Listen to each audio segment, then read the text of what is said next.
Olá, você está no canal de leituras da Thelma. O livro de hoje chama-se Dom Casmurro, de Machado de Assis.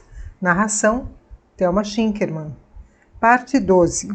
Capítulo 39. A vocação. Padre Cabral estava naquela primeira hora das honras em que as mínimas congratulações valem por odes. Tempo chega em que os dignificados recebem os louvores como um tributo usual, cara morta, sem agradecimentos. O alvoroço da primeira hora é melhor. Esse estado de alma que vê na inclinação do arbusto, tocado do vento, um parabém da flora universal, traz sensações mais íntimas e finas que qualquer outro. Cabral ouviu as palavras de Capitu com infinito prazer. Obrigado, Capitu, muito obrigado. Estimo que você goste também.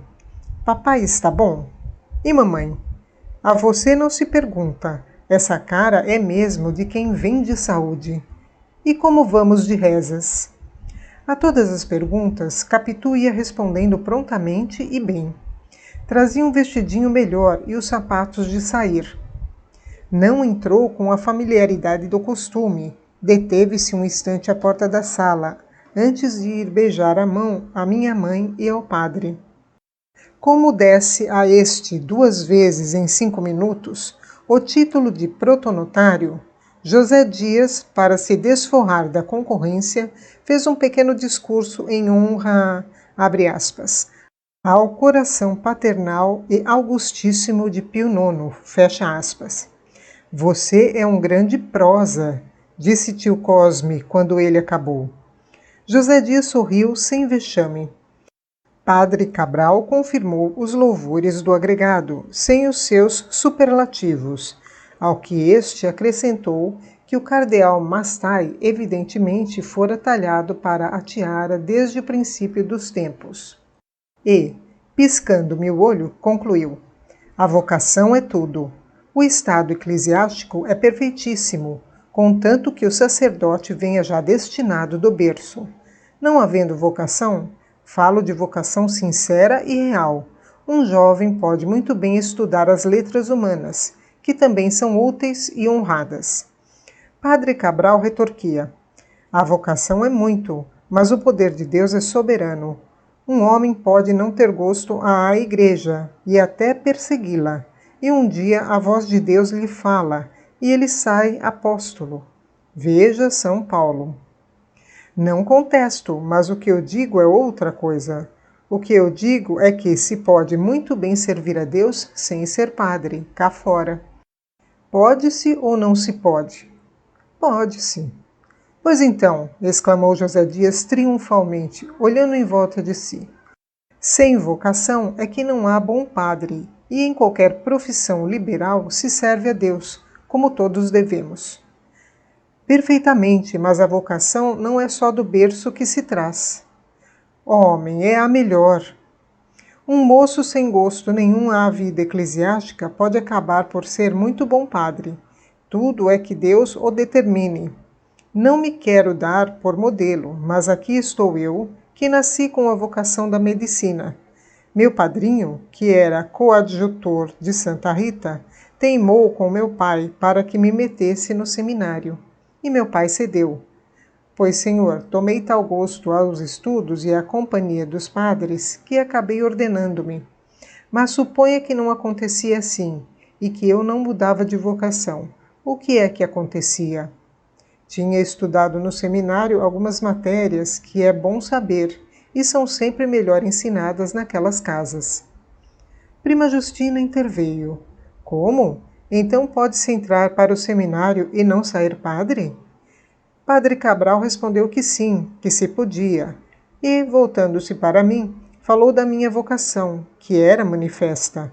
Os meus brinquedos foram sempre de igreja e eu adorava os ofícios divinos. A prova não provava. Todas as crianças do meu tempo eram devotas.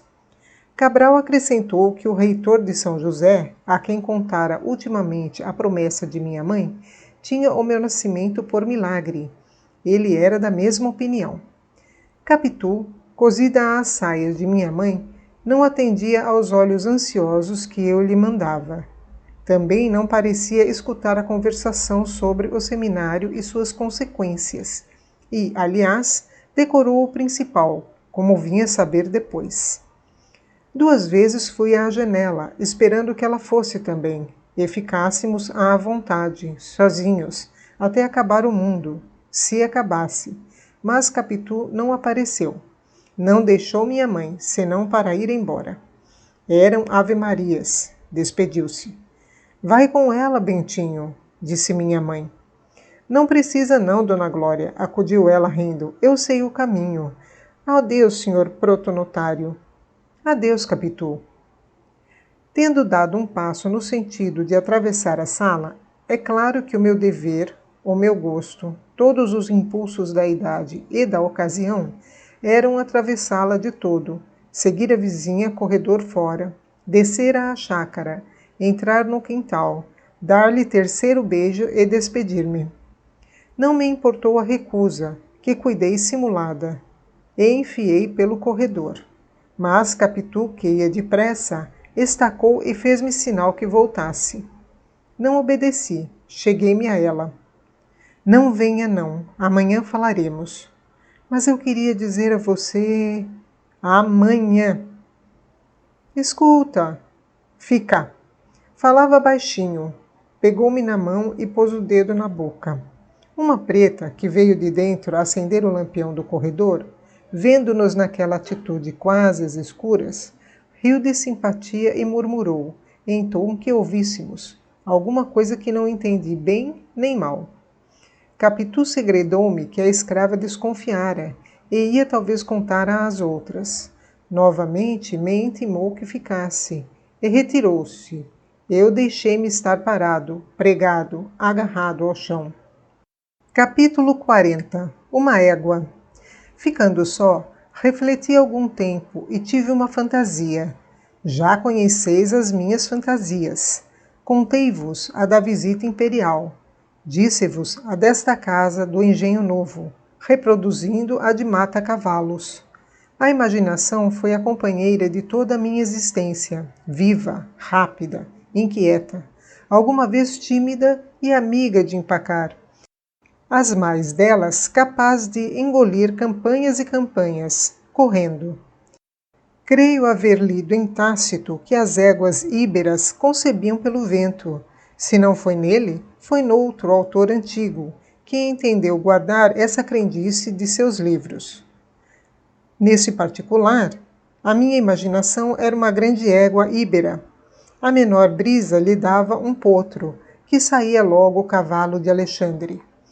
Mas deixemos de metáforas atrevidas e impróprias dos meus 15 anos. Digamos o caso simplesmente. A fantasia daquela hora foi confessar à minha mãe os meus amores para lhe dizer que não tinha vocação eclesiástica. A conversa sobre vocação tornava-me agora toda inteira e, ao passo que me assustava, abria-me uma porta de saída. Abre aspas. Sim, é isto, pensei. Vou dizer à mamãe que não tenho vocação e confesso o nosso namoro. Se ela duvidar, conto-lhe o que se passou outro dia, o penteado e o resto. Fecha aspas. Capítulo 41. A audiência secreta. O resto fez-me ficar mais algum tempo, no corredor, pensando. Vi entrar o Dr. João da Costa e preparou-se logo o voltarete do costume. Minha mãe saiu da sala e, dando comigo, perguntou se acompanhara Capitu. Não, senhora, ela foi só. E quase investindo para ela. Mamãe, eu queria dizer-lhe uma coisa. Que é? Toda assustada, quis saber o que é que me doía, se a cabeça, se o peito, se o estômago, e apalpava a minha testa para ver se tinha febre. Não tenho nada, não, senhora. Mas então o que é? É uma coisa, mamãe. Mas escute, olhe, é melhor depois do chá. Logo, não é nada mal. Mamãe assusta-se por tudo, não é coisa de cuidado. Não é moléstia? Não, senhora. É, isso é volta da constipação. Disfarças para não tomar suadouro, mas tu estás constipado. Conhece-se pela voz. Tentei rir para mostrar que não tinha nada. Nem por isso permitiu adiar a confidência. Pegou em mim, levou-me ao quarto dela, acendeu vela e ordenou-me que lhe dissesse tudo. Então eu perguntei-lhe, para principiar, quando é que ia para o seminário. Agora só para o ano, depois das férias. Vou para ficar? Como ficar? Não volto para casa? Voltas aos sábados e pelas férias, é melhor. Quando te ordenares padre, vens morar comigo. Enxuguei os olhos e o nariz. Ela afagou-me, depois quis repreender-me, mas creio que a voz lhe tremia e pareceu-me que tinha os olhos úmidos. Disse-lhe que também sentia a nossa separação. Negou que fosse separação. Era só alguma ausência por causa dos estudos, só os primeiros dias.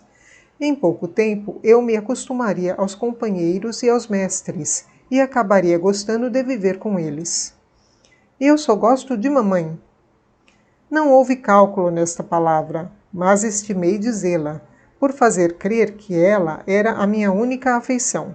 Desviava as suspeitas de cima de Capitu. Quantas intenções viciosas há assim que embarcam, a meio caminho, numa frase inocente e pura. Chega a fazer suspeitar que a mentira é, muita vez, tão involuntária como a transpiração. Por outro lado, leitor amigo, nota que eu queria desviar as suspeitas de cima de Capitu, quando havia chamado minha mãe justamente para confirmá-las. Mas as contradições são deste mundo. A verdade é que minha mãe era cândida como a primeira aurora, anterior ao primeiro pecado. Nem por simples intuição era capaz de deduzir uma coisa de outra. Isto é, não concluiria da minha repentina oposição que eu andasse em segredinhos com Capitu, como lhe dissera José Dias. Calou-se durante alguns instantes. Depois replicou-me, sem imposição nem autoridade, o que me veio animado à resistência. Daí o falar-lhe na vocação que se discutira naquela tarde, e que eu confessei não sentir em mim. Mas tu gostavas tanto de ser padre, disse ela. Não te lembras que até pedias para ir ver sair os seminaristas de São José com as suas batinas? Em casa, quando José Dias te chamava reverendíssimo, tu rias com tanto gosto. Como é que agora... Não creio, não, Bentinho. E depois? Vocação? Mas a vocação vem com o costume. Continuou repetindo as reflexões que ouvira ao meu professor de latim. Como eu buscasse contestá-la, repreendeu-me sem aspereza, mas com alguma força, e eu tornei ao filho submisso que era. Depois, ainda falou gravemente e longamente sobre a promessa que fizera. Não me disse as circunstâncias, nem a ocasião, nem os motivos dela, coisas que só vinha saber mais tarde. Afirmou o principal, isto é, que a havia de cumprir em pagamento a Deus. Nosso Senhor me acudiu salvando a tua existência, não lhe hei de mentir nem faltar, Bentinho. São coisas que não se fazem sem pecado, e Deus, que é grande e poderoso, não me deixaria assim não, Bentinho. Eu sei que seria castigada e bem castigada. Ser padre é bom e santo. Você conhece muitos, como o padre Cabral, que vive tão feliz com a irmã. Um tio meu também foi padre e escapou de ser bispo. Dizem, deixa de manha, Bentinho. Creio que os olhos que lhe deitei foram tão queixosos que ela emendou logo a palavra. Manha não podia ser manha. Sabia muito bem que eu era amigo dela e não seria capaz de fingir um sentimento que não tivesse. Moleza é o que queria dizer, que me deixasse de moleza, que me fizesse homem e obedecesse ao que cumpria, em benefício dela e para bem de minha alma. Todas essas coisas e outras foram ditas um pouco atropeladamente, e a voz não lhe saía clara, mas velada e esganada. Vi que a emoção dela era outra vez grande, mas não recuava dos seus propósitos, e aventurei-me a perguntar-lhe: e se mamãe pedisse a Deus que a dispensasse da promessa? Não peço. Estás tonto, Bentinho? E como havia de saber que Deus me dispensava? Talvez em sonho. Eu sonho às vezes com anjos e santos. Também eu, meu filho, mas é inútil. Vamos, é tarde. Vamos para a sala. Está entendido. No primeiro ou no segundo mês do ano que vem irás para o seminário. O que eu quero é que saibas bem os livros que estás estudando. É bonito, não só para ti, como para o padre Cabral. No seminário há interesse em conhecer-te, porque o padre Cabral fala de ti com entusiasmo. Caminhou para a porta, saímos ambos. Antes de sair, voltou-se para mim e quase a vi saltar-me ao colo e dizer-me que não seria padre. Este era já o seu desejo íntimo, à proporção que se aproximava o tempo. Quisera um modo de pagar a dívida contraída, outra moeda, que valesse tanto ou mais, e não achava nenhuma.